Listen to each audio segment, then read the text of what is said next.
ハロー、ぴょんあいみです。今回は、先日投稿した K 氏との、インタビュー、そのインタビューのセクション2をご覧いただきたいと思います。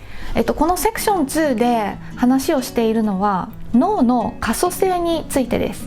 で、可塑性っていうのはね、力を加えたりとかして変形させた後で力を取り除いてもその変形が残ったままっていう可塑性っていう言葉に対する定義はそうなんだけど、脳で言うと脳の中で、脳が成長する段階で一旦形成されるよね。でその形成された脳を何らかの、方法というか何らかの原因でその脳の中の構造とかねが変わってもそれがそのまま変わったまま残っているというか、要するに簡単に言えば脳の中、脳の構造とか脳のニューロンの働きとかね、そういうのを変化させることができるっていう、そういう内容になっています。脳っていうのは育つ過程で、育っていって形成されるわけだけど、それが完成された後でもうそのまま完成しました、じゃあはいこれっていう風にそれがそのまま残るんじゃなくって、後から変化させていくことができるんだっていう、それが最近になって研究で分かってきて今注目されているエリアの一つです。それを K 氏に今回インタビューしました。じゃあ早速ご覧いただきたいと思います。どうぞ。I heard certain people have nature to develop mental illnesses easier than others, like me, because of inheritance or grew up in certain environments. Well, for now, let's focus on the latter case, since it's easier to recognize by ourselves. Because I don't know about my inheritance, okay? But I can definitely recognize how I grew up. Yes, yes. And I thought, in that case, if this my tendency to fall into mental illnesses is because of how I grew up and how I made my character through this environment, then in that case, it's hard to change my cognitive patterns that I developed from the child, because my neuronal structures are made in such ways through growing up. I thought, okay, that's I thought, how I thought. Will you talk about this a little bit, like, you know? Yeah, so that's a very, very wide field, and I agree. I think most people who deal with this, in some professional way, would agree that you are shaped by your life experiences, but that this shaping happens on a structure that you bring with you, and that structure is either genetic or how your brain develops as from conception until you're an infant and so on. And having said that, it is both for the genetic makeup and for the experiences difficult to assess very precisely, that's what made somebody that way, or that's what made somebody that way. So, for example, we know that two people growing up in the very same environment, one person develops issues and the other person doesn't. Yeah. We don't know. So basically the same environment can lead to different outcomes. But on the other hand, and this is something we have a bit more issues still to uncover, it could easily be that two people with who bring a different either genetic markup or so to the same situation, one of them develops an issue, the other doesn't. So I would want to be aware of these, let's say, risk factors, either genetic risk factor or risk factor in terms of how your childhood develops. I mean, you've formulated that very well. What we do is, with the resources we have, we develop coping strategies. We develop ways of doing things, because we have to go on with our daily life, and we have to go on with challenges that we have. So we develop coping strategies, and that can mean, for example, that if you're under a certain level of negative experiences, negative feedback, that you develop an avoidance strategy, that in order to avoid getting hurt, you start avoiding potentially hurtful situation, potentially dangerous situation. The downside of that is, of course, that you deprive yourself of potentially rewarding experience, potentially enriching experiences, and that what makes sense at that time and in this moment, in the long term, becomes a liability. That's not to negate the coping strategy. That's not to negate, if a child develops a certain way of dealing with issues, that may be what makes the life for that child at that moment acceptable and bearable, and so on. So when later in life you discuss with somebody that this coping strategy may be no longer ideal, that doesn't mean that invalidates it for when it developed. It just means things have changed now and it's time to adapt. And that brings me to the next question, which is this plasticity question. So it is our experience that it's easier to learn as an infant. It is our experience that we are maybe more malleable in our behavior and in our strategies when we are young. And there is certain data from neurobiological research that would support that. So very famously, for example, there are what's called critical periods. There are certain periods in life when typically certain behaviors are learned, and then the ability to learn them gets lost or at least greatly diminished. For example, if a baby is born with what's typically called a lazy eye, so that the eyes don't look at the same thing.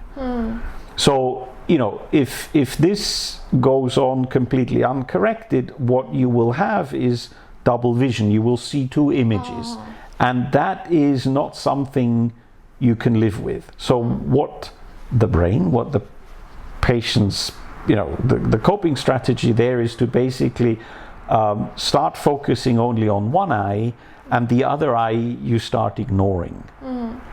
Again, that's a reasonable coping strategy. You cannot live with double images.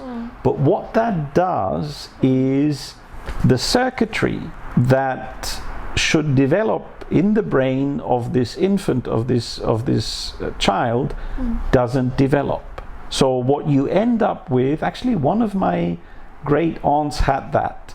And she had a perfectly, from the outside, from the eye biology, the eye was completely normal. But because she had that, she couldn't see well with that eye. So the visual function, which is something that develops as you see, so we learn to see. We are not born with, perfect vision. We have a certain basic setup, but that has to be refined by experience. And if you suppress the input from this eye, that circuit doesn't develop properly. Nowadays, of course, if a physician sees a toddler with this issue, a newborn with this issue, what they do is actually, it seems maybe a bit cruel at the time, but they will obscure the dominant eye so that the previously lazy eye is forced to see and is therefore forced to learn how to see. Right. And then as soon as possible, of course, you do through a surgical intervention and so on, you try to correct this issue and to make these eyes focus on the same thing. And so, you know, and there is a whole lot of research in neurobiology that shows that this underlying plasticity, the rewiring of the brain that has to occur, can more easily occur in young patients, in children, and that this slowly diminishes. I mean, it doesn't, you know, it doesn't shut immediately. However, more recently, it was discovered that this is a lot less absolute than maybe previously thought. If you focus on training these things, if you focus on learning, you can learn into a very, very advanced age. It takes more effort, it takes more energy, it takes more dedication, but you can, at the phenomenological level, you can learn, but also at the brain circuit level, you can rewire your brain even into relatively advanced age. It takes more effort. More effort. That's the key point. Yeah. But there is a distinction between saying, well, you know, can't happen, you know, you don't have the biological mechanisms that you had as a child, or to say, well, it was much easier as a child and it's much harder now. Then it becomes again a weighing of options. Then you can say, well, you know, maybe it's just too much. Maybe I don't have either the time or the energy or the dedication or whatever to deal with this, and that's fine. It's always an assessment. It's always a weighing of effort and reward. But to just say, well, you know, can't happen anymore, that's very likely not the case. It was much easier during a certain time. Very typically it's much easier as a child. I mean, I witnessed that myself. It is very easy to learn languages as a child, and I'm now trying to learn a very foreign language, and it takes an enormous amount of effort. It takes much more effort than I initially imagined. But it's slowly possible. So again, when we talk about, you know, let's say a neuropsychological issue that comes up as an adult, and you realize that was part of a coping strategy, of a then valid coping strategy, but that is now, let's say as a child, you have no other choice other than to avoid certain situations. You have no other choice because you don't have the, you know, you are in a situation that forces you to take certain actions. That doesn't invalidate that. It just says, look, you're no longer that child. You are now an adult, and you're in a situation that allows you to work on these coping strategies, to try, and, you know, it clearly is hard. It clearly is very hard, because first of all, you learned these coping strategies at an age and in a situation when you were very malleable, when you were very flexible. And now you're older, you're a lot less flexible, and it takes energy, and it takes, and also, of course, you know, again, the coping strategy kind of worked. It made you survive the challenge. It made you overcome issues. So, you know, so the feedback is, well, but this kind of worked, why should I, and it takes a lot of commitment, it takes a lot of energy, and it also takes, of course, again, a network of people you trust to then slowly start working on these coping strategies. And again, that doesn't invalidate what you learned as a child. It just means that you are no longer the child, you're no longer in this particular situation, and if you can, try slowly to learn, for example, that avoiding everything is robbing you of positive experiences. It prevents you from making negative ones, and that may be necessary and that may be good, but take small steps and learn from the positive experiences that you make along the way. We don't know what you came into this world with. We don't know the instrument exactly that you have. And so it may be asking too much.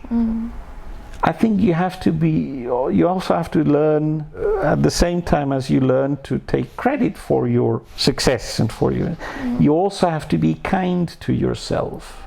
You also have to realize that in the end you have to kind of live with yourself. These ideas that you have to conform to a perfectly normalized set and standard of how you are, I think that's very dangerous. So some people are more fearful than others. That's fine, that's perfectly okay. As long as you can live a rich life, being afraid of things is, be kind to yourself, occasionally challenge yourself, that doesn't hurt, and realize that changing brain circuits can happen even in relatively, but it is much harder, it takes much more energy and much more dedication. If that is an answer that makes any sense whatsoever. Perfectly. You basically answered to everything just by explaining for everything. That's fine. Yeah. Also, key point is to, take longer. It requires a lot of effort, but if you're willing to try to change your behavior slowly, based on your... Yes, exactly. You could. Yes. So definitely the idea that you have a time when your brain is plastic as a child and then it kind of freezes in place, that's not correct. We also know from neurobiology now that that's not correct. The brain is surprisingly plastic. What changes is just how much input it needs to change, which is also kind of understandable because, again, you've developed a coping strategy, and this coping strategy has allowed you to become the person you are now, has allowed you to survive in the environment that you are. And so, of course, your brain kind of says, well, but hang on a minute, this worked, why change it? And so it takes a lot more information and it takes a lot more experiences to realize, but maybe I don't have to be quite as fearful. Maybe I don't need to avoid quite that many situations. But it's something that takes time, it's something that takes effort, and it takes patience and respect. Always respect yourself.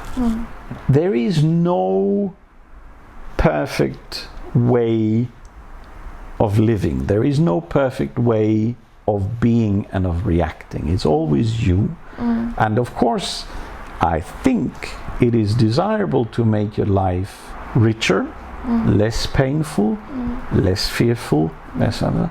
But give yourself credit for arriving where you are now, and realize it will take time and effort if you want to change things, but you can. Okay, very good to know all of these informations. Good. Thank you. You're very welcome. Thank you so much for giving me this opportunity. はい、いかがでしたでしょうか。もう今後もね、大注目のエリアだと思います。この可塑性っていうことに対する脳の研究では、最後に、1回目のそのセクション1の、先日投稿した動画でね、K氏が趣味にしている焼き物の紹介をするっていう風にお話ししておきながら、あまりにもその動画が長くなっちゃってね、入れることができなかったので、今回の動画に入れることにしました。で K氏の作る焼き物はね、本当に素敵なんだよね。